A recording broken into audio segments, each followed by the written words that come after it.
महिला विरोधी गठबंधन ने नारी शक्ति वंदन अधिनियम को प्रभावी बनाने वाले 131वें संविधान संशोधन विधेयक को रोककर अपनी वास्तविक मानसिकता उजागर कर दी है। एंटी वुमेन अलायंस की सच्चाई देश के सामने आ चुकी है। ये बात वरिष्ठ नेत्री भिंड से सांसद श्रीमती संध्या राय ने पत्रकार वार्ता में कही। सांसद ने पत्रकार वार्ता को संबोधित करते हुए कहा, कांग्रेस, डीएमके और उनकी सहयोगियों के इस महिला विरोधी गठबंधन ने न केवल एक विधेयक को रोका, बल्कि करोड़ों महिलाओं के अधिकारों और भविष्य के साथ खिलवाड़ किया है। और विडंबना देखिए, इस पर विपक्ष जश्न मनाता रहा। विपक्ष का जश्न हर महिला का अपमान है। उन्होंने कहा, पूरी इंडिया गठबंधन ने एक ऐतिहासिक अवसर को बाधित किया। महिलाओं को 33% आरक्षण देने की दिशा में ये एक निर्णायक कदम था, जिसे राजनीतिक स्वार्थों के कारण रोक दिया गया। ये लोकतंत्र में महिलाओं की भागीदारी को टालने का स्पष्ट उदाहरण है। अटल प्रगति न्यूज से जबलपुर संवाददाता की रिपोर्ट। आज जिस तरह नारी शक्ति वंदन बिल को लेकर प्रेस वार्ता की, मैं आप सबके माध्यम से देश की आधी आबादी को बताना चाहती हूँ कि जिस तरह 2023 में नारी शक्ति वंदन बिल को पास किया और इस बिल को कानून बनाने के लिए अभी 16, 17, 18 अप्रैल को विशेष सत्र बुलाकर माननीय प्रधानमंत्री जी के नेतृत्व में बहनों को आने वाले समय में 2029 में लोकसभा में 33% लोकसभा में आरक्षण मिले और आने वाले राज्यों की विधानसभाओं में 33% आरक्षण हमारे देश की आधी आबादी को मिले। उस बिल को लेकर जिस तरह विपक्ष की जो मानसिकता थी, विपक्ष ने जिस तरह इस बिल का विरोध किया, खुशी का इजहार किया और खुश होकर जिस तरह मेजर थपथपाने का काम किया, निश्चित तौर पर देश की आधी आबादी ने देखा है।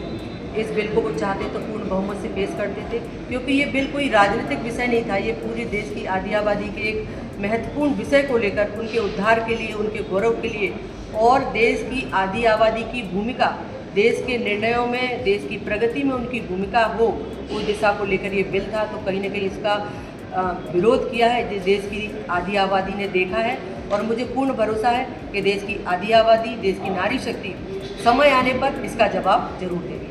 बंगाल चुनाव आपके सामने है, क्या परिस्थिति दिख रही है? देखिए, बंगाल चुनाव लगातार हम सब देख रहे हैं। जिस तरह वहाँ की महिलाएं, वहाँ का आमजन, वहाँ का मतदाता भारतीय जनता पार्टी को मुझे लग रहा है पूर्ण बहुमत में सरकार बनाने वाला है और माताओं बहनों का गौरव करेगा। एक माता, एक बहन को ही हराने वाले हैं, क्या ऐसा लग रहा है? नहीं, ऐसा नहीं। चूँकि ये नारी शक्ति वंदन वाला बिल था, इसलिए मैं माताओं बहनों को जोड़ रही हूँ। सबसे ज़्यादा माताएं बहनें तो देंगी, सहयोग करेंगी, क्योंकि कहीं ना कहीं मैं भी कई वर्षों पर बंगाल में होकर आई हूँ और जिस तरह वहाँ बहनों पर अत्याचार हो रहा है, भले ही वह मुख्यमंत्री महिला है, लेकिन वह खुलकर बहनों पर अत्याचार हो रहा है। उन बहनों को अत्याचार से निजात मिले, उस दिशा में लगातार बहनें चाहेंगी कि भारतीय जनता पार्टी की सरकार बने और उनका मान सम्मान बढ़े। और मुझे पूरा भरोसा है कि बंगाल में भारतीय जनता पार्टी की सरकार बन रही है और निश्चित तौर पर वहाँ जो भी अन्याय हो रहा है, अन्याय के खिलाफ वहाँ की जनता जवाब देने वाली है। खड़गे जी का एक बयान भी सामने, प्रीतम लोधी ने जिस तरीके से बयान दिए और कानून को धोखा बताया है, आप इसको किस नजरिए से लेती हैं? क्योंकि एक जिम्मेवार भारतीय जनता पार्टी के विधायक हैं, क्या उनको ऐसा करना चाहिए?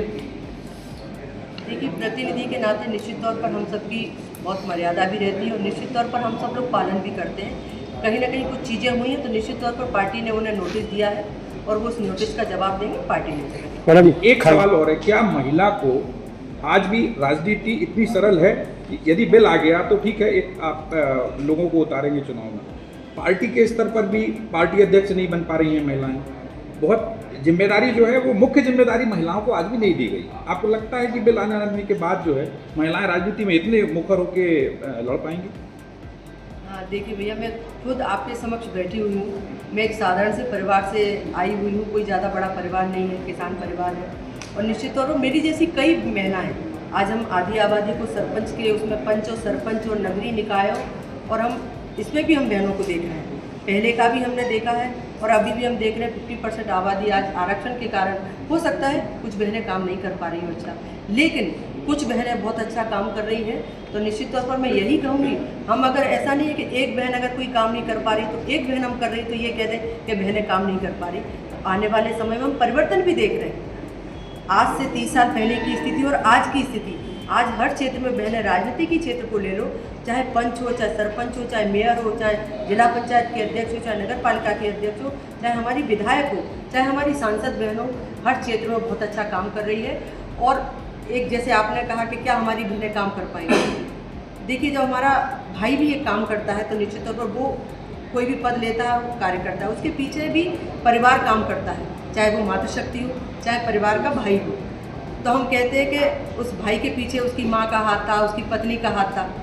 आज अगर हमारी बहनें भी आगे बढ़ रही तो हम ये नहीं कह रहे कि हम अपनी दम पर बढ़ रहे हैं, हमारा परिवार भी हमारे पीछे है, हमारे भाई हैं, हमारे पिता हैं, हमारे पति हैं। तो कहीं ना कहीं सबका सपोर्ट सबको लगता है। तो मैं आप सबके माध्यम से यही कहूँगी कि बहनें पहले भी सक्षम थी और आज भी बहनें सक्षम हैं। बहनों को मौके का ज़रूर मौका मिलना चाहिए। और आने वाले समय में अभी बहनों को जो मौका मिला है, जहाँ बहनें हमारी जिस पद पर है उस पद पर अच्छा काम कर रही हैं। और निश्चित तौर पर आज राष्ट्रपति हमारी महिला है, आज हमारी वित्त मंत्री हमारी महिला है, आज हमारे सैनिकों में हमारी जिस तरह सिंदूर अभियान को सफल बनाया हमारी मातृशक्ति ने बनाया, और चांद से लेकर चंद्रमा तक हमारी नारी शक्ति लगी हुई है और एक अच्छे तरह से काम कर रही है, देश का मान सम्मान, देश का गौरव बढ़ाने का काम कर रही है। तो मैं कह सकती हूँ आने वाले समय में आरक्षण इसलिए भी जरूरी है कि आज हम बात करें आज़ादी के बाद 4% से लेकर मात्र आंकड़ा लोकसभा हो चाहे विधानसभा हो बहुत कम है। तो आरक्षण मातृशक्ति को जरूरी है और निश्चित तौर पर आरक्षण मिलने के बाद हमारी बहनों की भूमिका और बढ़ेगी। और भूमिका बढ़ेगी तो आज हम कह सकते हैं कि हमारी जो बहनों की भूमिका सिर्फ घर तक सीमित है, वो देश की विकसित होने में भी उनकी भूमिका रहेगी। जो 2047 तक माननीय प्रधानमंत्री जी का संकल्प है कि 2047 तक हमें देश को विकास की एक अग्रणी लाइन में खड़ा करना है और विकसित बनाना है। तो उस दिशा में देश की आधी आबादी का निर्णय और उनकी भूमिका भी रहे और प्रदेश में भी उनकी भूमिका रहे। पार्टी अध्यक्ष बनाएंगे क्या? अभी तक दिखा नहीं कि कहीं पे भी पार्टी का अध्यक्ष किसी महिला। समय आने पर भैया सारी चीज़ें होंगी। धन्यवाद।